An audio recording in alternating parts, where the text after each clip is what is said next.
casamento foi fracassado. Lá no céu não houve nenhuma família fracassada.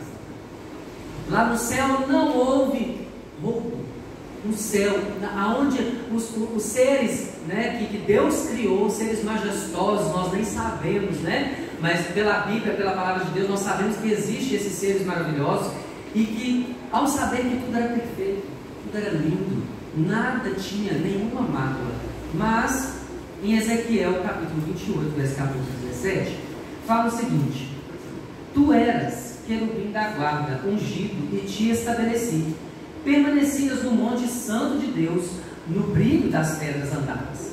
Perfeito era nos teus caminhos, desde o dia em que foste criado, até que se achou iniquidade em ti.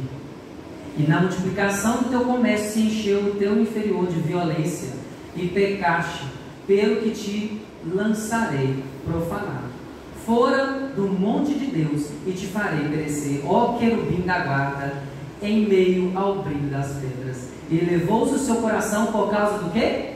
Da sua formosura, e corrompeste a tua sabedoria por causa do teu resplendor. Lancei-te por terra diante dos reis e te pus para que te contemple. Irmãos, aqui nós estamos falando de um anjo. Lá existiam milhares, a Bíblia fala muito disso, né? Existiam milhares e milhares de anjos, mas houve um anjo que encontrou iniquidade em seu coração. Esse anjo, infelizmente, né? Lúcifer, nós bem sabemos que era um anjo que Deus determinou, um anjo especial, um anjo que cuidava de coisas diferenciadas dos outros anjos, uma inteligência capaz, muito mais capaz do que os outros anjos. Deus deu essa capacidade para Lúcifer. Mas aqui em Ezequiel nós vimos que achou-se iniquidade nele mesmo. Ele começou a pensar assim: eu sou tão especial, eu sou um anjo tão assim, muito maior do que os outros, eu mereço muito mais méritos e muito mais honras, né? Os livros de profecia falam, né, que eles já recebiam, esses anjos que tinham, né, comissões, que tinham esses cargos mais elevados, eles também tinham as suas honras. Deus honrava eles a cada, né, todas as vezes que os méritos que tinham naquela época no reino celestial, eles tinham méritos, irmãos, eles tinham honras, e Lúcifer também tinha, mas ele queria mais. Ele se achou que ele merecia mais. Ele achou um orgulho muito grande nele. Ele sentiu o quê? Que ele era mais bonito, mais inteligente, tudo mais, né? E ele pensou assim: eu posso também ter o meu governo, eu tenho capacidade para isso. E começou ali, né, a amadurecer, infelizmente, a maldade em seu coração. Nós vamos entender, irmãos, a origem do pecado, a origem da iniquidade. Nós só vamos realmente, né, ter esse conhecimento quando nós chegarmos no céu, porque a nossa capacidade mental hoje não consegue compreender, né, e nem foi revelado para nós. Mas infelizmente, né, no coração dessa criatura que Deus colocou, né, para coordenar os seus anjos, infelizmente achou-se iniquidade, né? Em Isaías, eu não vou citar, só vou falar aqui um pouco, né? Isaías fala, né, a respeito que ele queria ser como o Altíssimo, né? Que ele queria, não, eu quero subir ao trono e quero estar semelhante ao Altíssimo. Ele tinha desejos, irmãos, de implantar o seu governo, e foi aí que ele começou, né, irmãos? Infelizmente, nós sabemos que no céu, um lugar de ordem, um lugar que era especial, um lugar perfeito, Satanás começou a implantar essa ideia, a querer também estabelecer o seu governo lá no céu. E o mais triste disso é que Satanás começou a falar com os anjos, a convencer os anjos de que Deus não era tão bom assim, de que as leis de Deus, elas não eram tão justas assim, e que nós não tínhamos a liberdade pelo qual Deus tanto falava em sua lei, porque a lei do Senhor, ela não passou a existir nas tábuas dos 10 mandamentos, ela já começou a existir muito antes. Mas Satanás, para implantar o seu reino, ele começou a questionar, começou a acusar o Rei do Universo. Agora eu fico pensando, irmãos, no céu nunca houve mentira, os outros seres também nunca tiveram mácula nem maldade em relação a isso. Eu fico pensando assim, olha, Lúcifer era tão inteligente que ele realmente conseguiu convencer uma boa parte, né? Ele conseguiu aí convencer muitos anjos.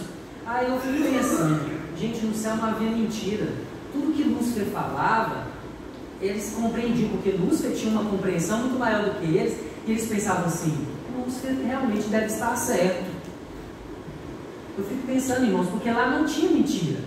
Pensa uma pessoa que era, né, líder do governo, um dos líderes do governo de Deus, e esse líder começava a questionar do próprio Deus, do próprio governo de Deus.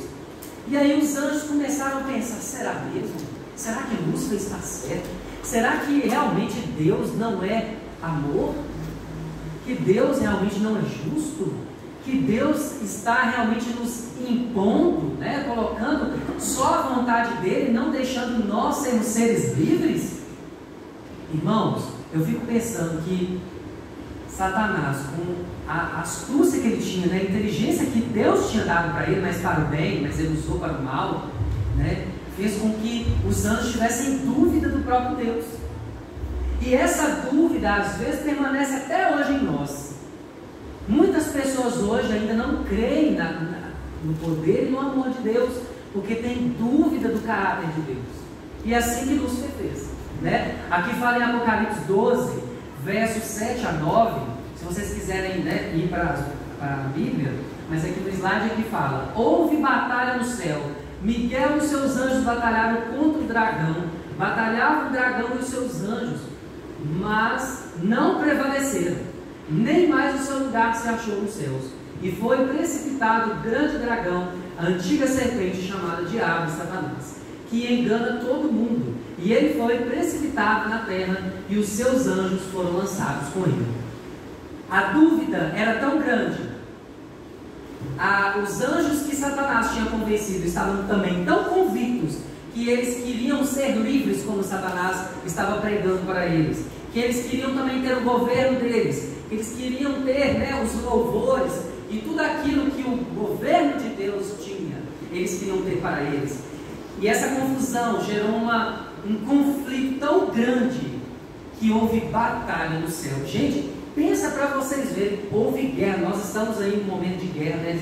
Até o momento do começo do ano estávamos aí num processo triste aí com a Ucrânia. Nós sabemos que guerra é muito triste, né? Quem está no ambiente de guerra é morte, é pensando que vai morrer o tempo todo. Agora pensa esse cenário no céu, né? A batalha contra os anjos de Deus e os anjos de Satanás.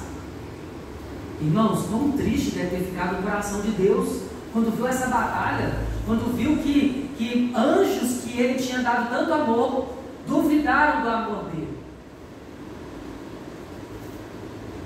Nós sabemos que também essa guerra não terminou no céu, né? Satanás e seus anjos, infelizmente, né, através aí das tentações e através aí do ato, né, que Adão e Eva teve de comer do fruto proibido, de desobedecer a Deus, o mal, o pecado entrou em nosso mundo. E assim como fala, né, Romanos 6, 23, pois o salário do pecado é a morte, mas o dom gratuito de Deus é a vida eterna em Cristo Jesus, nosso Senhor. O pecado veio em nosso mundo. Nós permitimos, através de Adão e Eva, né, nossos primeiros pais, infelizmente, né, permitiram que esse mal que começou no céu, né, introduzisse aqui na terra. E a pior consequência que nós temos hoje é a morte. Nós vimos aí, né, no Covid quantas pessoas morreram. Nós não estamos preparados para essa notícia, né, irmãos? Às vezes chega uma notícia do nosso familiar ou de um amigo da gente, né, que infelizmente, né, faleceu ou que aconteceu. Isso ninguém está preparado. E infelizmente o pecado trouxe isso. Agora, eu fico pensando, né? Como que Deus é perfeito em tudo que Ele faz. Mesmo sabendo que tudo isso ia acontecer, Deus já tinha um plano especial. Deus já tinha, irmãos, um projeto que mesmo que desse tudo errado na sua criação, Deus tinha a sua solução. Mas Satanás não sabia, né? Satanás usou, né, tentou de todas as formas com que o pecado entrasse no planeta Terra para ferir o coração de Deus e também para provar, porque Satanás começou a pensar: o que Deus vai fazer agora? Como que Deus vai sair dessa? Sabe por quê?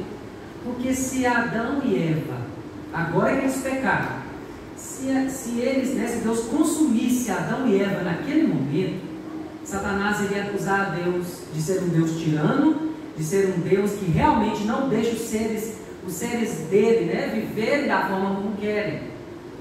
Então ali Satanás estava pronto para ver qual que era a atitude de Deus. Assim, não, Deus vai exterminar Adão e Eva naquele momento. Mas também, se Deus também não tivesse resolvido o problema, Satanás da mesma forma iria acusar Deus, falando o seguinte: olha, Deus implantou isso, e olha para você ver, Ele tem desejo de ver eternamente as suas criaturas viverem no pecado, viverem nessa condição pecaminosa. Que Deus é esse? Que amor é esse? Que não salva ninguém? Satanás de toda forma iria acusar Deus, mas Satanás não sabia do plano que Deus tinha. É um plano fantástico, né, irmãos? Que a Bíblia relata. Eu acho que tudo se resume nesse verso, e é o verso mais conhecido, né, de todos, que fala assim, João 3,16. Vamos falar todos juntos? Porque Deus amou o mundo de tal maneira que deu o seu Filho unigênito, para que todo aquele que nele crê não pereça, mas tenha a vida eterna. Amém? Amém. O que Satanás não esperava é exatamente o que Deus fez. Eu fico imaginando o seguinte, irmãos, quando Adão pecou, né? Isso não está relatado, é só um pensamento. Mas fico pensando quando Adão pecou e Deus foi lá visitar Adão. E Adão, né, escondido, porque estava com pecado, né, não sabia como resolver esse problema, porque agora é um problema que ele não podia resolver, né? E Deus chegou para ele, né, Jesus chegou para ele e falou assim: o que aconteceu? E Adão falou assim: não, Senhor, eu percebi que eu estava nu. Mas por que você sabe que você está nu? Quem te falou que você está nu? E ali, e quanto mais, né, Jesus conversava com Adão, Adão ficava mais envergonhado com Deus, né? Ficava mais envergonhado ali com aquela situação. Mas sabe o que eu fico pensando? Que Jesus poderia falar assim: Adão, olha, eu sei que você errou, eu sei que você pecou, e você sabe muito bem que a consequência do pecado é a morte. Você sabe disso, Adão? Adão já tinha certeza, irmãos, que ele ia morrer. Não essa morte que nós morremos, a morte eterna, porque nós estamos falando aqui da morte eterna.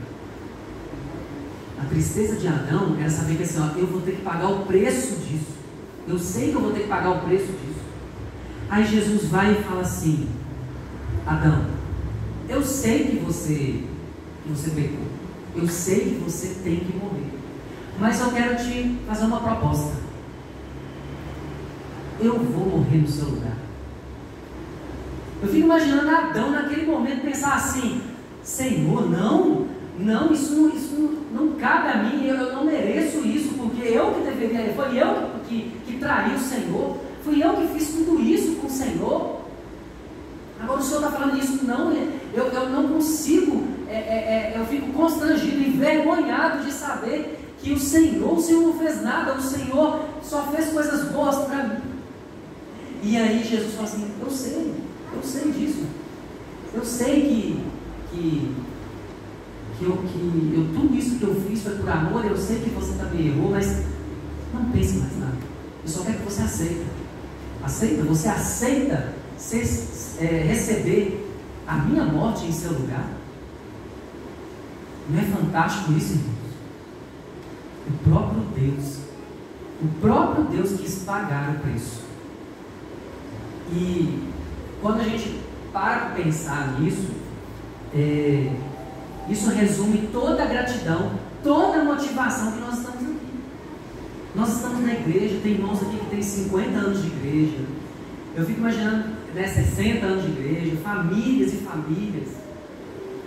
E jovens agora que estão começando a fé agora. E às vezes não entenderam ainda por que estão aqui. Não entenderam por que é tão importante, é tão bom estar aqui. Às vezes está por conta que o pai, né, ensinou, ou então está por costume, né? Às vezes a gente está aqui por mera rotina. Mas quando a gente olha para trás o que aconteceu, a história do universo, o próprio Deus fez isso, irmãos.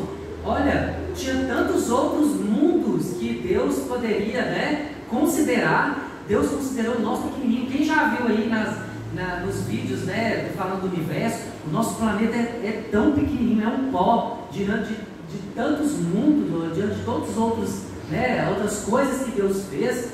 E o próprio Cristo veio para salvar, né, para nos resgatar e nos trazer de volta aquilo que Deus tinha colocado para nós. Irmãos, na morte de Jesus foi comprovado para o universo inteiro que Deus realmente amou. Os anjos que tinham dúvida, aqueles que ainda no céu pensaram assim: será que Deus é amor mesmo? Será que Deus vai fazer com essa raça? Jesus impressionou de uma forma inexplicável, né, a remissão. Jesus fez todo o processo ali, irmãos, de sair do trono dele, né? Acho que só o fato dele ter saído das mansões celestiais e se transformar em um ser humano que é menor ainda que os anjos, né, já foi um ato de muita humildade. Ele, o Rei dos Reis, não se importou com a sua coroa, deixou a sua coroa para vir morrer, né, para que nós tivéssemos o direito da coroa dele. Amém por isso. Amém por isso. E os anjos de Deus agora têm a certeza de que Deus é amor. Mas eu quero falar ainda um pouco mais.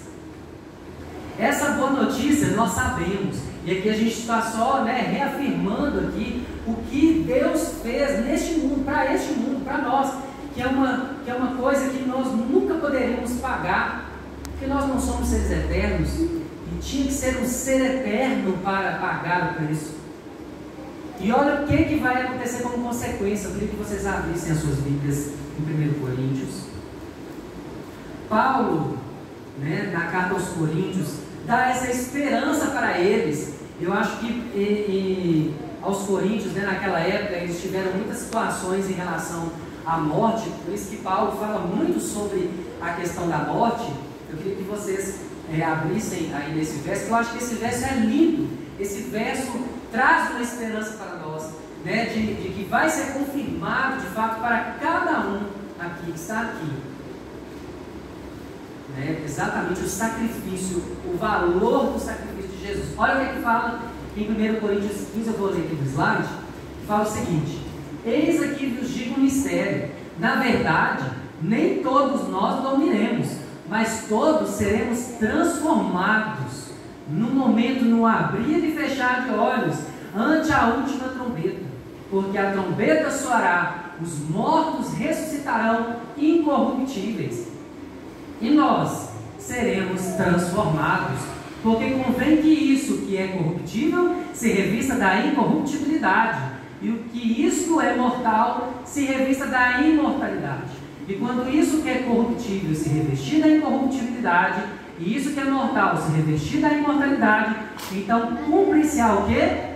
A palavra que está escrita: tragada foi a morte na vitória. E isso tudo que vai acontecer, irmãos, quando nós formos transformados, né? Quando a gente deixar esse corpo corruptível de lado, né? E quando a transformação ali para o corpo incorruptível acontecer em nossas vidas, vai ser cumprido o que está escrito na palavra: tragada foi a morte na vitória. Quem que foi? Que frase é essa que vocês conseguem assimilar? A morte de Jesus. Tragada foi a morte na vitória. Quando Jesus disse: está consumado,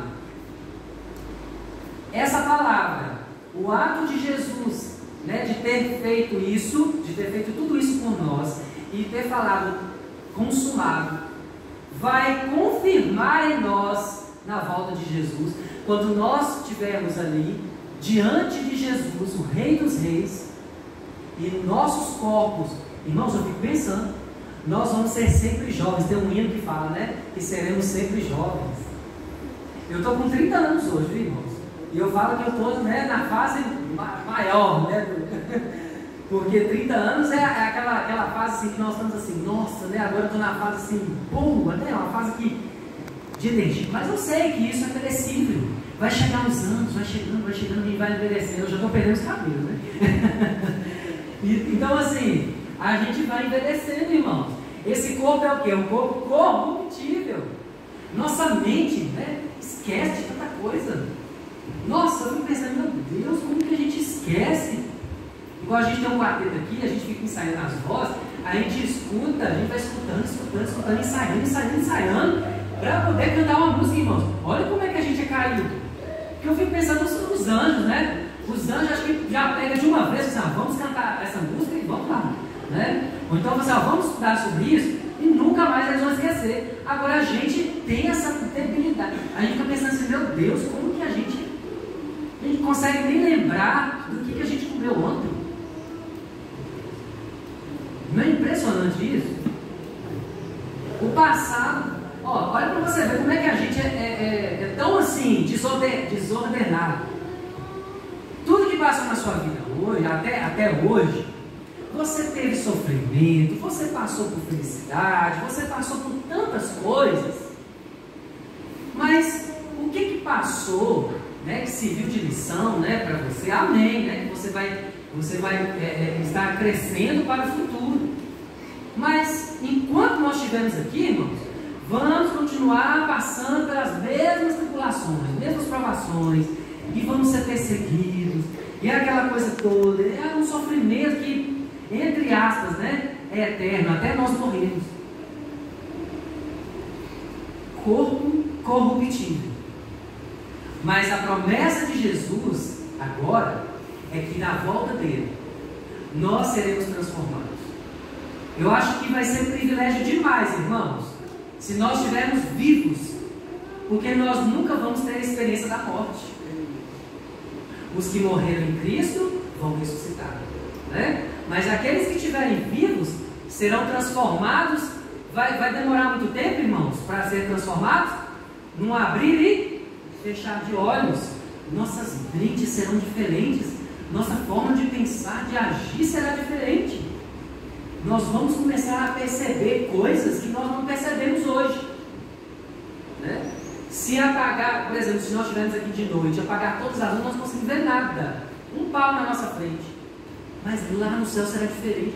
Nós teremos sentidos, os nossos sentidos serão apurados, nossa visão será apurada, nossos ouvidos ouvirão sons que a gente não consegue ouvir hoje, né? Eu lembro que ao ler o livro da história da redenção, fala que Adão, quando pegava assim nas plantas, né, ele sentia as plantas fazendo a fotossíntese. Ele olhava para a planta e ele sabia exatamente assim, a planta fazendo o seu processo, né, de fotossíntese ali. Irmãos, é espetacular isso. É uma coisa impressionante, e isso vai voltar para nós. Esse corpo incorruptível é promessa que já foi paga por Cristo, já é dado para nós, basta nós crermos. E agora eu quero falar de uma ocasião muito especial, o milênio. Irmãos, quão lindo vai ser, sabe? Quão especial vai ser uma festa durando 1000 anos. Pensa aí, uma festa. Nós estamos aqui em 2022, né? Vamos colocar na nossa realidade aqui agora. Em 2022, pensa até 3022. Não cabe na nossa mente. cabe, irmão. Pensa você estar em plena alegria, em plena festa com Cristo durante 1000 anos. É como se 2022, essa festa só terminasse em 3022. Gente, não cabe a nossa vida, não cabe. Mas é isso que nós vamos viver. É isso que Deus tem preparado para nós. É uma festa, algo especial. Olha o que fala em Apocalipse 20, verso 6. Se vocês quiserem abrir a Bíblia, para vocês marcarem, é algo especial, irmãos, porque isso é promessa. É coisa que nós vamos viver. É o futuro da igreja, amém? É o futuro nosso, irmãos. Olha o que fala em Apocalipse 20, verso 6. Vamos abrir aí.